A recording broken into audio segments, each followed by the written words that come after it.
sifter.com.au.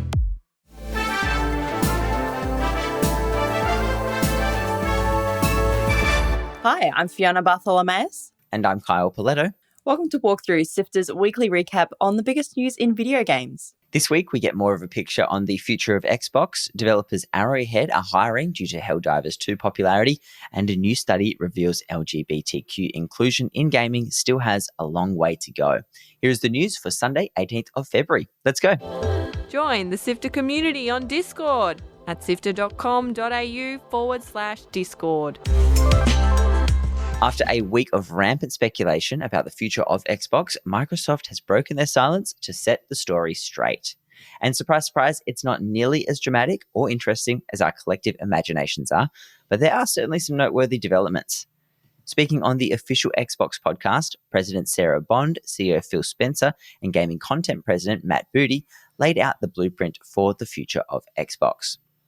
First up, Game Pass is not going to be available outside of Xbox and PC, but Spencer did confirm that 4 formerly Xbox exclusive titles would be going cross-platform, but he remained tight-lipped about which titles would be jumping ship.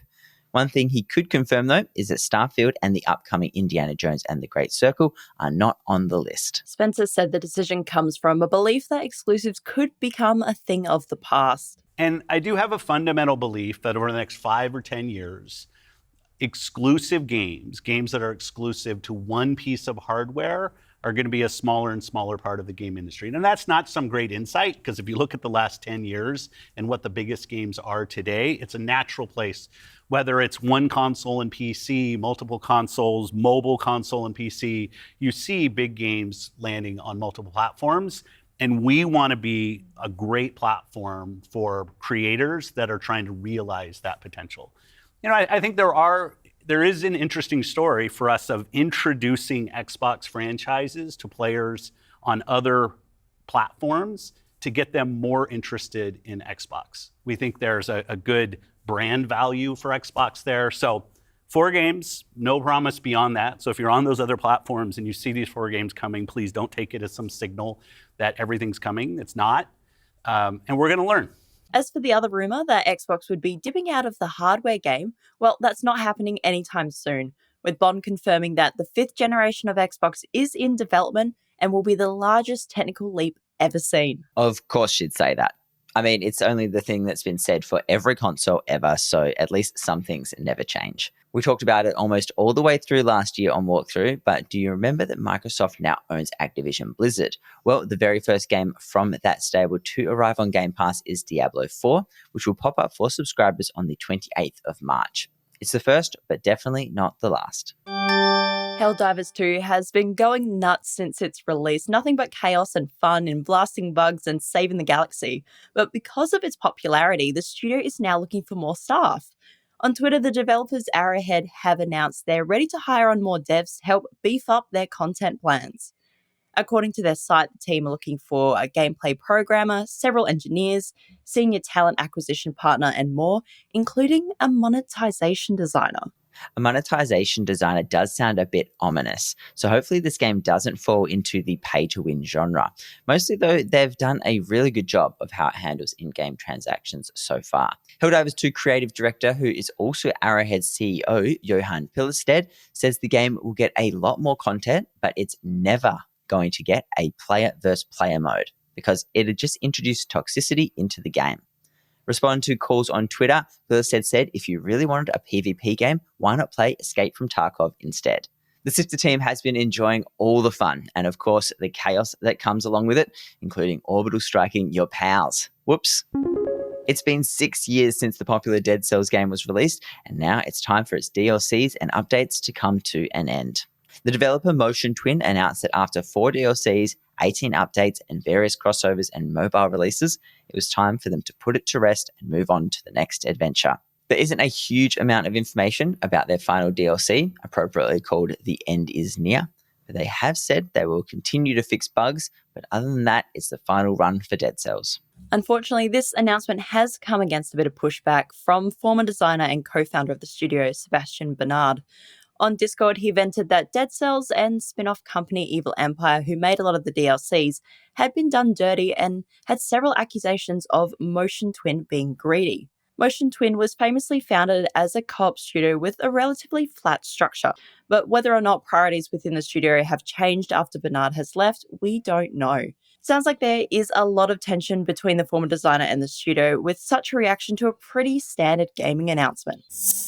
Some sobering news for the industry this week after a new report shows the LGBTQ community is still gravely underrepresented in games.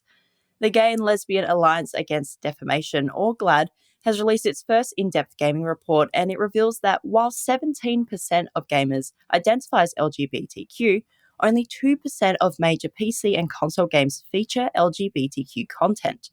It also found that over half of LGBTQ gamers have faced online harassment. In response to the findings, GLAAD is urging the industry to better reflect its diverse player base, pointing out that inclusivity could broaden audiences without alienating non-LGBTQ players. Basically, representation matters, folks, and it's cool to see major franchises like The Last of Us and Horizon Forbidden West be included in this admittedly very small number. You could read the full report at the link in our show notes.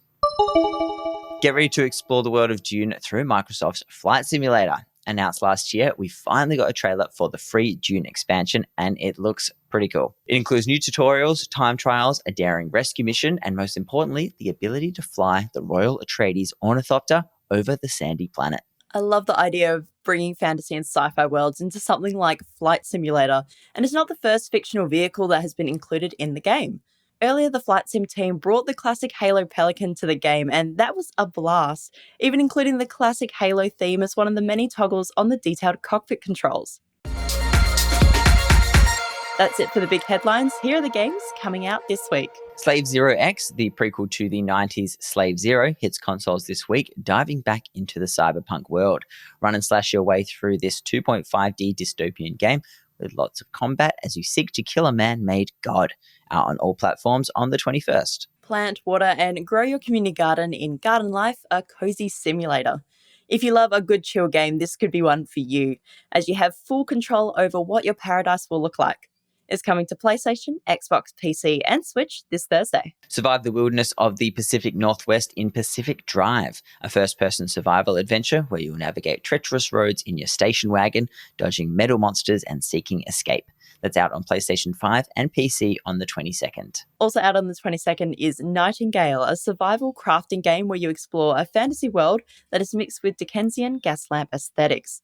It's got a very cool visual style, and we'll see if players flock to the Fey Realms when it hits early access on PC on Thursday. Articles to read, Videos to watch. and podcasts to listen to. Sifter.com.au.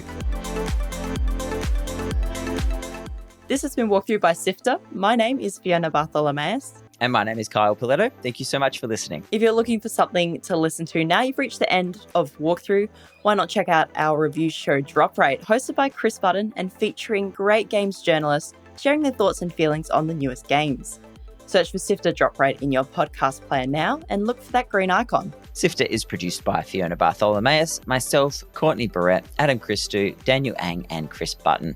Mitch Lowe is senior producer who edited this episode, and Gianni DiGiovanni is the walkthrough script editor and Sifter's executive producer. Thanks to Brian Fairbanks from Salty Dog Sounds for composing the Walkthrough theme tune, and Audio Technica Australia for their support of Sifter's podcasts. We'll be back with more news next Sunday. See you then.